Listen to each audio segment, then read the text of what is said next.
The v30.20 update is here, and in my opinion, this is the best update we've had from Epic in a long time, and I'm going to tell you exactly why that is. At first glance, this update doesn't seem like much to be excited about, but let's really think about what this update means. This update means that while LEGO Fortnite is focusing on bringing us new content to the game, they're also still focusing on fixing the base game and adjusting things that have been around since the very beginning. Let's dive into the patch notes, and then we're going to talk about everything a little bit more in depth afterwards. Before we get into the patch notes, I would really appreciate if you guys smash that subscribe button. We are currently on our way to 5,000 subscribers, and I cannot get there without your support. Also, consider using my creator code in the Fortnite item shop. They start off by saying they took a look at the beginning of the game and made some changes to make things smoother and more logical. Starting off with updates to the crafting bench. The crafting benches no longer need to be upgraded, so instead of needing to upgrade the bench, items will be unlocked by obtaining various materials. Additionally, more recipes such as the hunting dagger and the health charm will come with the crafting bench you initially place. Now this change does remove the visual upgrades to the crafting bench, but Epic does state that they're working on a way to bring back the visual upgrades in the future. Next up is unlock triggers. This is basically what causes recipes to be revealed to the player. They did say this is what most of this update focuses on. In v30.20, more recipes are revealed at the start of the game, and picking up resources is what reveals new processor recipes. For instance, players will now start with the crafting bench, small shack, foundations, village square, bed, and campfire available. You can reveal the grill recipe by picking up meat, corn, eggs, or a torch. You can reveal the sawmill recipe by picking up wood. You can reveal the seed grinder recipe by picking up wheat or corn, and much more that they haven't provided us in these patch notes. As part of this change, a few item recipes have had to be adjusted. A torch is now required to craft a campfire and a grill. And also the metal crate no longer costs copper and has tougher HP. To be honest, I've never even seen anyone build a metal crate, so I'm not worried about that one.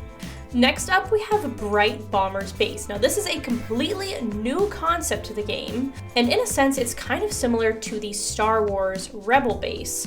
So basically any new worlds that are created in survival or cozy level will start you out at Bright Bomber's base.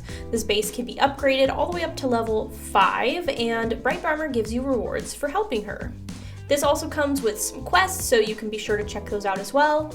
Another thing coming with this update is they've added a new type of glider. Now, I'm assuming this is going to be basically the same as the original glider, but this does use your stamina a little bit faster than the current glider. This glider is going to be able to be crafted easily with more available resources, it says, so in that case it's going to be nice for early game. And the recipe is learned when you place a spinning wheel, and it requires thread and rods to craft. And lastly, I think the most exciting part about this addition to the game is that it says the existing glider is now 100% more effective at stamina usage. I'm gonna be honest with you guys, I don't know exactly what that means, but I know that means it's gonna use less stamina, I'm assuming, which makes me very, very happy, because that has been one of the biggest gripes that I've had. I know a lot of you guys have been upset with that as well. So I'm curious to see how that's gonna actually look once we get into the game. Next up is some bug fixes, as you can see here. I won't go over them all, but honorable mentions is that the crossbow now auto-reloads after firing, and they fixed a bug where villagers made too much noise at the village square. Thank heavens for both of these. I didn't even know that the crossbow's not auto-reloading was a bug. I just thought they didn't do that. And the villager sound, I know a bunch of you guys have been asking for this for a long time.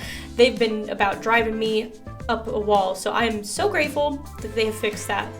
Now, what I truly love about this update is how they've gone back to the root of the game, the basic stuff that most devs would have left in the dust, and they have completely overhauled the early game.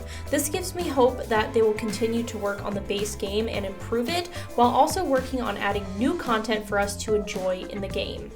Now, hopping into the game, we're first going to be checking out the glider. I'm doing a side-by-side comparison first of the old original glider from before the update with the new original glider after the update.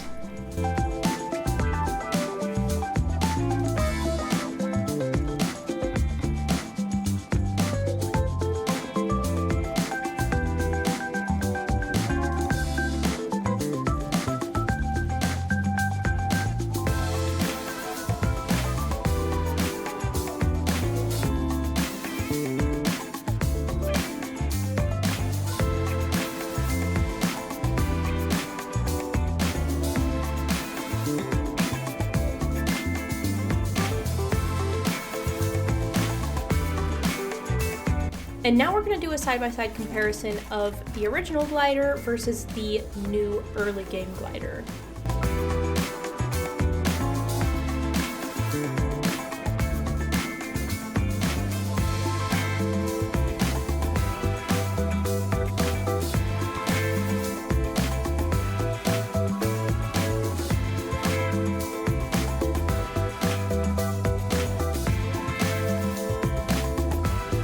I also made a side-by-side of the crossbows here, so you can see previously it did not auto-reload, and now it does. And lastly, here's a couple clips of me checking out Bright Bomber's base in the new cozy mode. You can see she starts out by giving you an axe, which is pretty cool because I was immediately able to start gathering resources. And these are all the items that you start out with on the new crafting bench.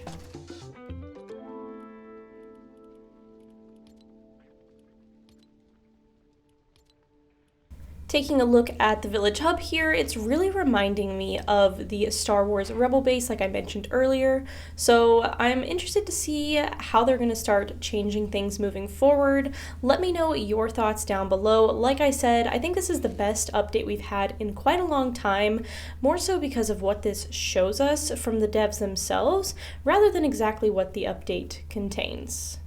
But that's going to be it for today. Thank you guys so much for watching, and I will see you in the next one. Bye!